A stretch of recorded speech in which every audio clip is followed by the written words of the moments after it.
And hi, everybody, and welcome to the Tony Tompkins Show on Thursday afternoon. Hope you can be with us. Hope you can join in the conversation. There's a lot to talk about today. And the first thing I'm going to mention is that we're just having a look today at the social media ban for under 16 and unders. And I just want us to have a conversation about what you think about that, whether you think it's going to work or not. So just waiting to see it come through on YouTube, which it says that it should be, that it's excellent. Let me know whether or not one can see it or not. Banning undergrad drinking. So JB says, yeah, thanks very much. So I'm assuming it's going through, even though it's not so much on my YouTube channel. Drinking never worked. Same with smoking cigarettes. That's so true. And we'll talk about that in just a moment as well. I've got a few announcements to make. Firstly, I was supposed to be doing it with Avery today, but Avery, his partner is unwell and unfortunately is not able to be with us, but hopefully is able to watch in and log in too and maybe make some comments along the way. So let's have a conversation about all of these things. The other thing I wanted to mention also is... can someone let me know whether the picture's going through, the video's going through, because I can't see it at my end. Okay. The other thing too is that I'm on Tuesday. Got it. Yeah. Thanks, Avery. Avery's punched in, so letting us know what that's all about. Thanks, Avery, for being here anyway, and let's hope that Sasha's better and well and she's being cared for appropriately by you, which is really, really important. So, but I do have an announcement to make, and that is that next Tuesday I will be live feeding with a gentleman by the name of Nathan Ogilvie.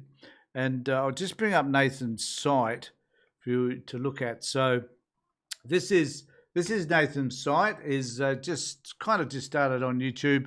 He has similar views to what I do. He presents differently than I do. And the most important thing, I guess, to note about Nathan is that he is much younger than I am.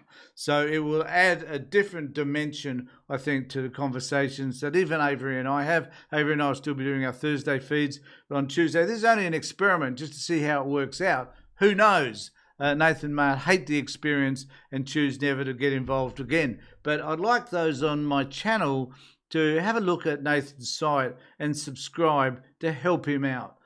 He's called, as you can see here, it's fine. Here's the rightist leftist with Nathan Ogilvie, the rightist leftist. So while you're here, just go on site and subscribe to his channel. That would be greatly appreciated. His a lot of the stuff that Nathan does is certainly much longer than I am, and certainly in greater depth than some of the stuff that I do. But he's different. But he's on my side of politics, I think. I hope. We're about to find out to what degree that will be the case come Tuesday. So Tuesday, 3 o'clock, I am doing my thing with Nathan, and I hope that you join us at that time to have a conversation with him and to talk about the things that matter to he, I, and to you. So let's dive into it, folks. There's quite a number of people that have come on board, and I really appreciate it. Let's have a conversation. So what do you think about the ban? Is the ban likely to work? Is it likely to become a failure? And as JG has already stated, which I do appreciate, is that, as he's already said, oh, sorry, wrong one. Better get rid of that. Let's try it again. It comes out from the last time I was on.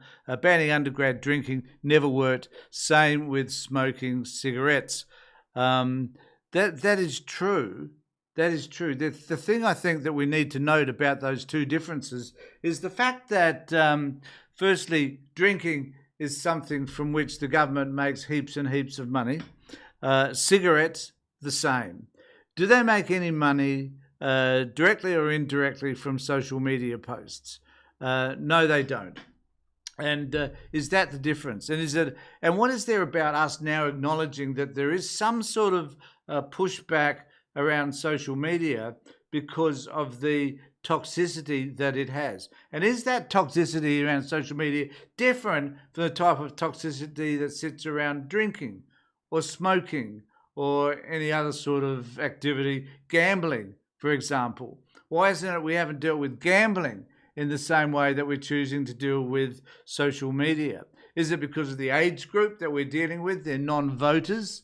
Or is it another issue that we're just concerned about young persons' mental well-being?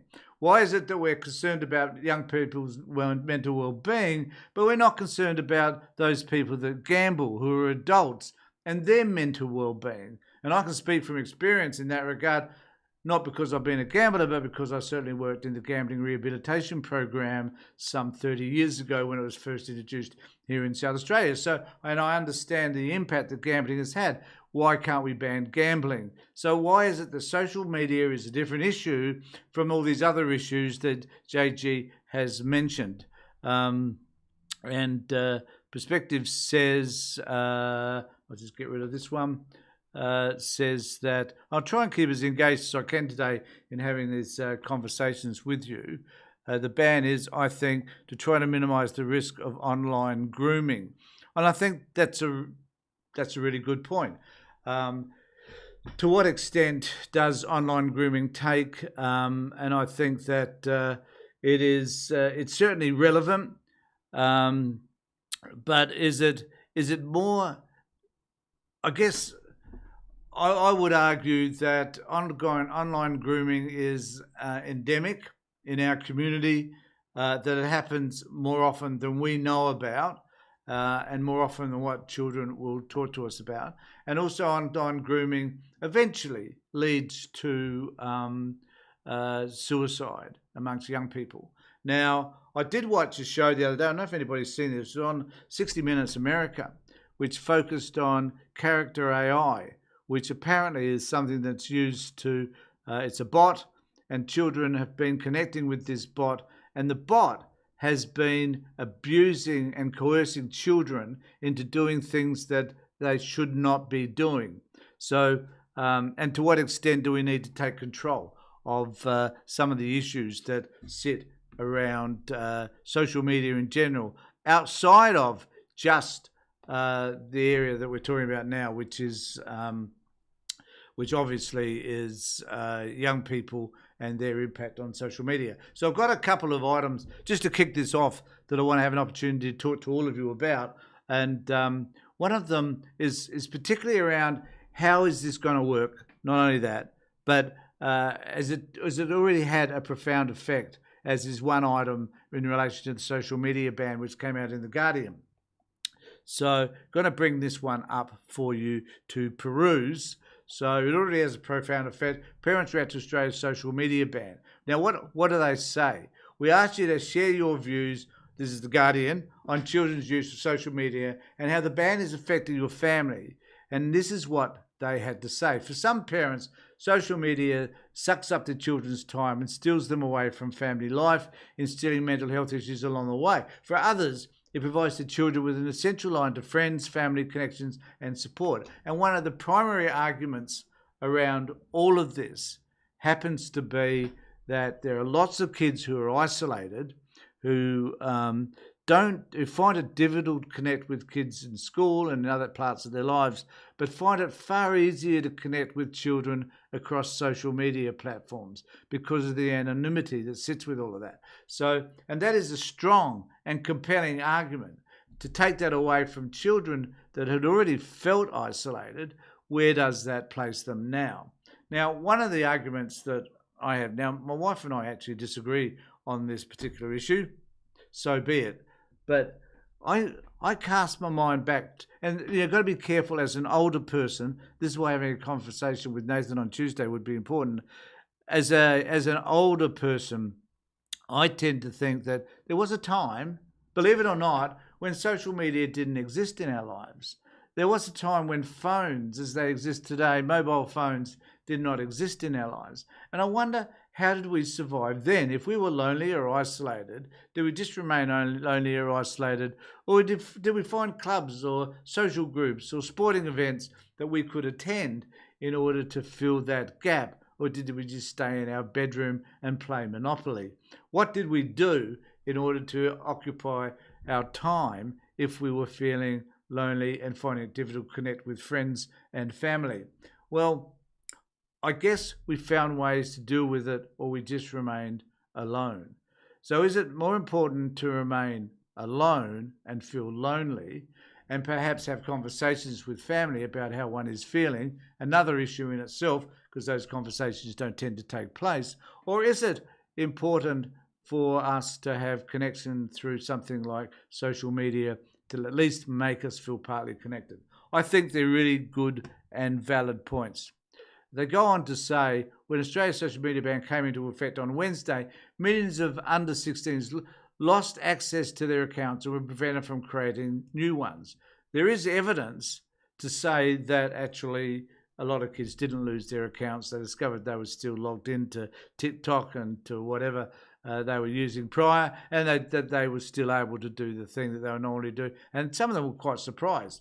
Guardian Australia has spent the past year reporting on the ban, how it will be implemented and potential unintended consequences. But we wanted to know how it is affecting parents, children and families now it has come into effect. Is it a force of good or a terrible policy mistake? I think these are fabulous questions which we need to ask, and I need to say that we probably will not be able to answer them right away, but over time we probably will. So we asked Guardian readers to tell us, and more than 100 of you replied. Here are 20 people shared how this ban has affected them. And this is a starting point for us to have this conversation so that you can let me know what is your response to all of this. Our son can no longer access his apps. This has already had a profound effect. This morning, my son said, "Mum, do you want to do something with me after school today, like putt-putt or something else together?" Normally, he would be consumed with his phone watching mind-numbing videos. And I can assure you that his parents were probably pretty excited about the fact that he was now going to consume a lot more of their time. And the question remains here, did the parents have the time to spend with their son? And, one wonders, now that kids may be asking to spend more time with their parents and they're not, did social media provide an opportunity for parents to ignore their children? Think about that. Did parents abscond, if you like, from their parenting responsibilities because social media kept the child away from them? Right? I do wonder about that. I was worried that they would feel like something was taken away from them and they would respond in a negative way. But they have been winding down their social media use even before the ban, so it's nice to have them present in the house again. My daughter is 6 and she watches YouTube. I've got a granddaughter who's 2 and she does as well. She's already displaying signs of body issues, not wanting to eat, wanting to be beautiful. The rabbit hole that is available through the algorithms is horrible. My 15-year-old is not fazed and is actually quite relieved, although slightly concerned about how he will meet girls now. He acknowledges that Snapchat in particular is one app that he is secretly glad to be rid of, as nothing good happens on there. Some of my daughter's friends have been able to pass the facial recognition for Snap and TikTok. I haven't checked this though. She spent last night on the phone to friends anyway, so I feel like she's still connected, but probably not exposed as much as before. And I guess that's part of the issue too. So it goes on and on because there are 100 of them. So some of the others, it's a bit early to tell, but nights after work seem a bit more peaceful. I'm hoping the device will be down and we'll be reading more books. So some of the responses, I guess, have been quite positive by some of these parents. And so the positive stuff that's been happening from this ban, does that outweigh some of the negative responses that you might get from kids no longer, or being isolated even further now that they haven't got social media to make those connections? Okay, teens say nothing has changed is an ABC article on the same subject. So Amelie spent her last day of school for the year swapping phone numbers with her classmates for the first time, not because the 15-year-olds were going off to university or moving to new cities, but because something that promised to be equally disruptive was meant to arrive the next day.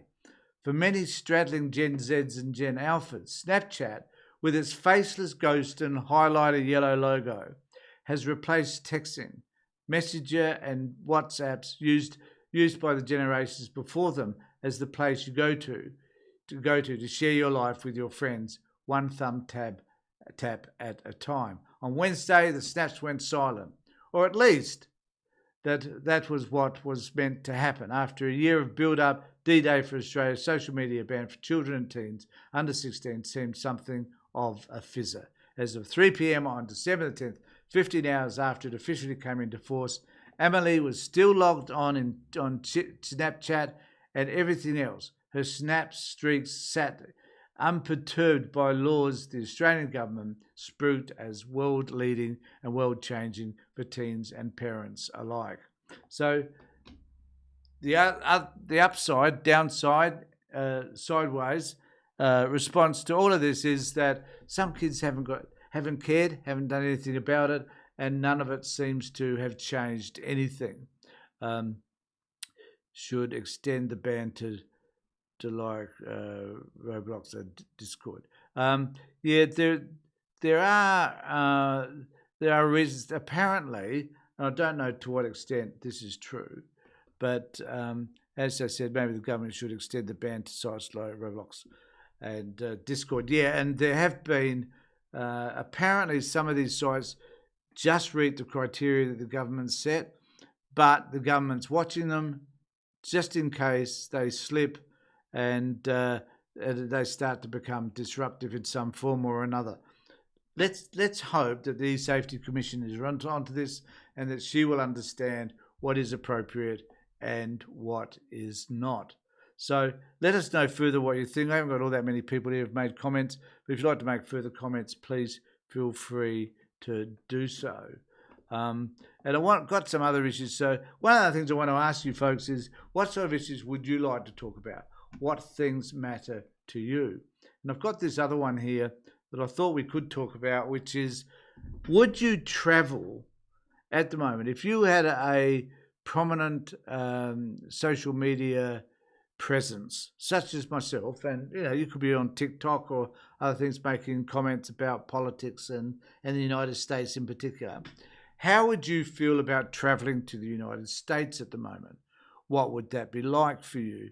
Would you feel comfortable travelling to the US if you had a social media presence that meant that you were critical of Donald Trump? I would suspect that if I was to travel to the United States because I've been extremely critical of the moron Trump, that I would not necessarily be welcome. What does that say to us if that is the case? What does that say to us about freedom of the press? What does it say to us about Donald Trump in particular? And what does it say about the United States administration? Well, I would suggest that it says that you're not welcome in the United States. And there are some people who are saying exactly the same thing. So it says here, Aussie travellers who criticise the US most at risk as Trump administration proposes social media disclosures. Australians travelling to the United States could soon face longer delays and an unprecedented invasion of privacy, an international law expert has warned. It comes as the US plans to require tourists to hand over 5 years of their social media history to border officers. Now, I don't know what that means specifically. So if you arrive in the United States, does this mean that they then go through all of your history? Or does it mean that at the time you apply for a visa, you give them permission to check your social media? I think it probably means the latter. But it goes on to say, Professor Donald Rothwell from the Australian National University said people who criticise the US government were most at risk. The people most affected are those who are very active on social media, especially politically active individuals, or those who've expressed criticism of US domestic and international policies. So the measure filed by US Customs and Border Protection would target travellers from Australia to 41 other visa-exempt countries, including New Zealand, UK, France and Japan. While providing social media history has been mandatory for standard tourist visas since 2019, travellers from visa-exempt countries have so far been able to bypass it through the electronic system for travel authorisation, where disclosure of social media accounts is simply optional. And there's one particular woman here, Judy Skeet, heard about the new proposal at Brisbane Airport this morning. Don't know how they found her. She said the requirement to reveal social media histories, as well as reports of people being unfairly detained, had led to a decision to avoid travelling to the US. I wouldn't go to the States. I think it's intrusive and it's dangerous, and I wouldn't go. And I agree. I won't go either. Don't have any desire whatsoever at the moment to go to the United States. Perspective, which is Avery's site. Avery has said, he's saying maybe the government should extend the ban to sites like, oh, he's already said that. I've already done that. It's just hard to read some of the stuff that comes up here from time to time. Okay, let me know what more you think about the ban, what you think about going to the United States. Would you travel to the United States at this particular point or not? And what do you think about anything to do with us associating with the United States? Because I'm going to have a conversation now with you also about Aukus. Now, during the week, Penny Wong met up with our friends in the United States and with Hegseth and with Rubio. And in that meeting, they were quite pally. They sat there patting each other on the back, saying how important it was that we in Australia acknowledge the power and the influence of the United States. And the partnerships that we have with them since over the last 80 years has been quite substantial, because we, stupid as we've been, we've gone into battle and we've fought in battles around the world following on the coattails of the United States. It's been a terrible mistake, in my opinion, on our behalf, but we're there declaring that it is a wonderful indication of our dedication to our relationship with the United States. And of course, my question is the United States reliable? Are we sucking up to a country from which we should no longer be dependent upon for our security needs? Recently, we've discovered that the United States has chosen to stick the finger up at Europe and the UK, telling them that they're all basket cases, and Donald Trump is now predicting that because of immigration, those countries are going to shit. The reality is the country that's probably more likely to be going to shit is the United States, as it isolates itself further and further from the rest of the world. But Donald Trump has decided that the United States is to be the most important and most significant country in the world by choosing to isolate itself, completely unaware of what isolation may do in terms of its friends and its neighbours, because its friends and its neighbours will simply tell it to get stuffed, will do things that will ensure that whatever investments the United States wants to make in the rest of the world will not be approved or will be frowned upon by countries in Europe and elsewhere. So what's going to happen? Well, at the moment, Australia is doing what they can do to suck up to the United States. Don't seem to understand the long game and what it might mean for us in particular. So the Defence Minister insists the Aukus program is on track to provide Australia with nuclear-powered submarines in the next decade. There's no guarantee that we're going to get... We are suckers for providing all of this money to the United States and the UK without any guarantee that they're going to deliver anything at the end of it at all. And remember that by the time that we get to that particular point, Trump won't even be in power, hopefully. Richard Marles has met with his American and British counterparts for the 4th annual Aukus Ministers meeting in Washington. He said the talks focused on executing the ambitious plan now that both the US and the UK had finished reviews of it. Now that they are all done, the focus has to be on delivery, Mr. Marles told journalists in Washington. The milestones are being met. Aukus is on track, but this is a massive, massive task, and it's really important that we have our shoulders to the wheel. Now, I don't know what necessarily having our shoulders to the wheel is, but apparently he's pretty good at it. The first pillar of the Aukus pact between Australia, the US and the UK involves arming Australia with American-built nuclear-powered submarines from the early 2030s.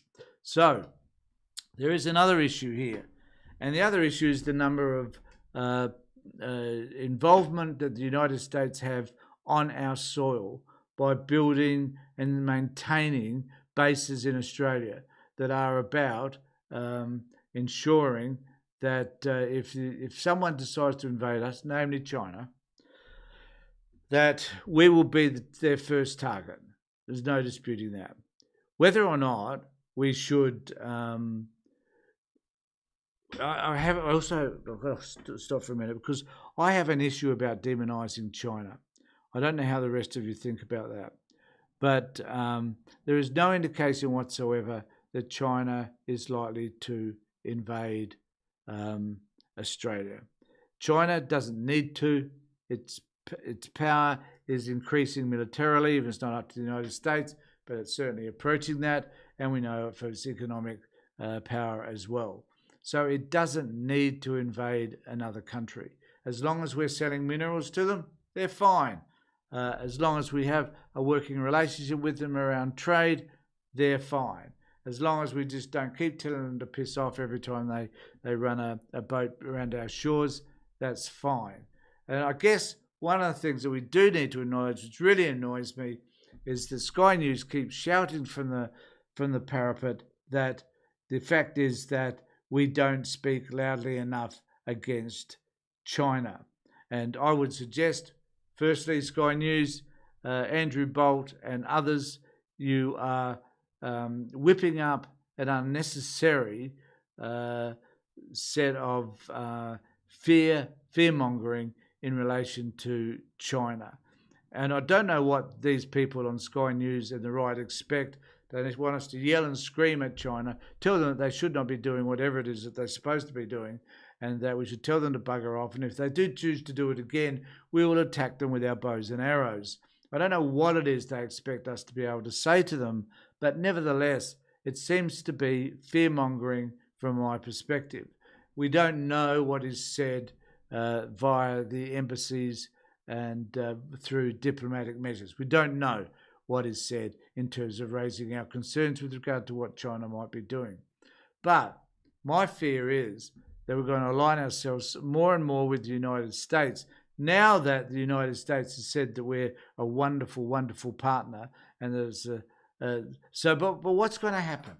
If the United States decide to turn against Australia in the same way that they're turning against Europe and the UK, what does that mean for us?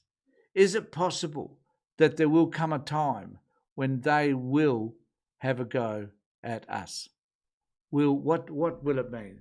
Because I reckon that Trump's got another 3 years to go, and we simply need to take a stand against them, in particularly in terms of the dominance in the Pacific, and our alliance and our working with China over trade and other issues. We may find ourselves in a position where we're at odds with the United States.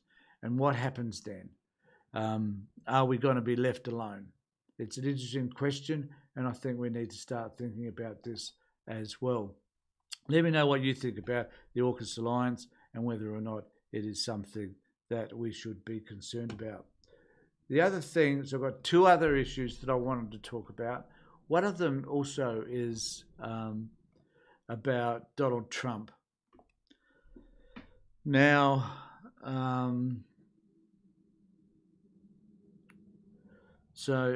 Mark says China's military build-up is an insurance policy for them. I tend to agree with that, actually. See if that comes up. Thanks, Mark.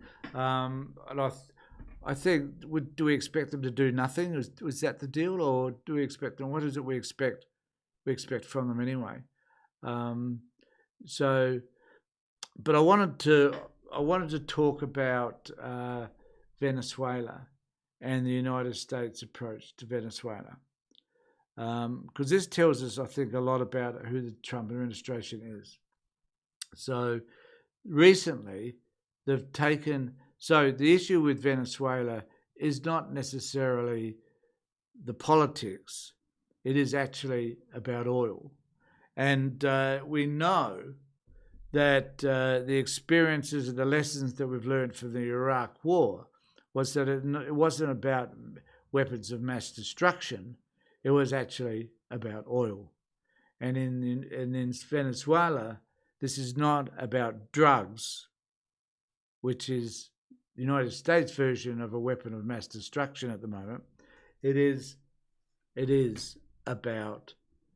not about drugs, it's about oil.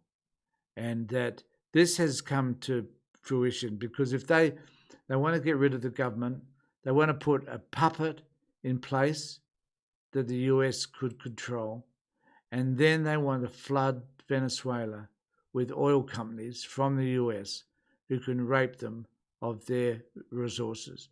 Venezuela apparently is one of the largest producers, or could potentially be, I don't think they are now, could potentially be the largest producers of oil in the world. But apparently tapping that is a wee bit difficult because the United States isn't allowed in there to do so in any significant way. I don't know how the United Arab States would take to that notion. And I'm going to talk about this one here. So just to emphasise this very point, US seizes oil tanker off coast of Venezuela. Now, how do they go about seizing this oil tanker? I will never know. The United States has seized a large oil tanker off the coast of Venezuela. President Donald Trump has said at military tensions between Washington and Caracas. We've just seized a tanker on the coast of Venezuela, a large tanker, very large. Everything's large here. The largest one ever seized, actually, yeah, says Trump. What a pain in the ass this man is. And other things are happening, so you'll be seeing this later. You'll be talking about that later with some other people. Mr. Trump did not immediately give further details about the incident, probably because he didn't know, probably because he was sitting on the toilet in his golden loo. His announcement came a day before Venezuela Nobel Peace Prize winner and opposition leader Maria Corina Machado was set to address the world from Oslo after coming out of hiding. 3 US officials who spoke on the condition of anonymity said the operation was led by the US Coast Guard, supported by the US Navy. Now, apparently, they don't have enough military forces, US Navy in particular, of course, in the region to actually invade Venezuela, but they're mounting, and it's likely to be, and it's probable that is the intention of all of this in the first place. The Gold Coast members who seized the tanker were taken to the ship by a helicopter from the aircraft carrier, the world's largest military aircraft carrier. US official confirmed to the Associated Press, everything's the world's largest. A video posted online, Attorney General Pam Bondi shows people fast roping from the helicopter involved in the operation as it lowers them to the deck, and so on. So what does all of this mean? Well, I think that the United States believes that South America, Latin America, is theirs for the taking. I firmly believe that they want from Canada right down to the bottom of Argentina, they want to buy, purchase, steal, rob, and rape the whole country. That is their intention. That Europe and the Pacific and China are irrelevant. Mark my words. This is my take on this, and this is what I think is eventually going to happen. Is that eventually the US will find, probably not Canada so much, that would be a difficult one, but certainly some of the countries in South America that are vulnerable, that are likely to be bribed, are easy to take over because they just don't have the military that other countries do, and that the rest of the world does not care about anywhere near as much because of the type of anti-democracies that they have, that America will choose to dominate them. The only problem they will have, I think, the country that probably will prove to be the most difficult will probably also be Mexico. But at the moment, they're buying Argentina. They just bailed them out to billions of dollars. So watch this space, because I think in the next 3 years, Donald Trump's going to do what he can to take over as much of South America and Latin America as he can to improve his, I guess, his sense of grandioseness, if there is such a word. I reckon that's what he plans to do. And I want to finish, so I'm interested in your comments. Trump is a rapist. Yes, we know that. Thank you, Avery. I couldn't agree more. And so he's going to rape countries now. That's what he's going to do. So I just wanted to finish with you on this stuff, because I don't know whether many people are aware that this is the 20 years on. Now, this might interest some of you.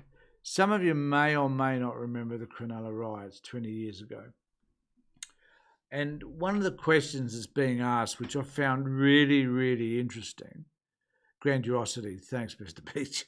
Cronulla riots 20 years on. Have attitudes changed since that hot December day when racial tensions exploded? I reckon this is a great question, because we now look at Australia First rallies, which haven't broken out to the same extent, even though in those rallies there have been neo-Nazis present. But is it fermenting? Are we heading towards what we experienced 20 years ago? Or are we seeing it kind of differently? Is it just presenting in a different way than what it did back then? And it was social media back then in 2005 that brought people together through text messages in particular, and talk about radios. And we can't forget that Alan Jones, the greatest human excrement that you can imagine, fermented the riot. He started to cause this riot by making comments about Muslim people and people that were not white. And as a result, it became and turned into one of the most horrific days in Australians' modern history. So let us not forget that that happened and that it might happen again. I guess basically that's kind of all I have to talk about today. I just want people to know that, come back to what I said before, that if you could join the rightist leftist podcast, which is a fantastic podcast by my friend Nathan. Please remember also that on Tuesday at 3:00, Nathan and I will get together the first time as our experiment to talk about what all of that means, and whether or not we have a connection, whether we fight with each other, I don't know, but it would be fun to watch. Let me know what you think. And thanks everybody for joining and for the conversations that you've been having. They've been kind of special. So I really do appreciate that. And for all those people that have joined in and at least popped in every now and again to have a look and see what we're talking about. In the meantime, take care, everybody. Look after yourselves and look after those people that you care about. Take care. Bye.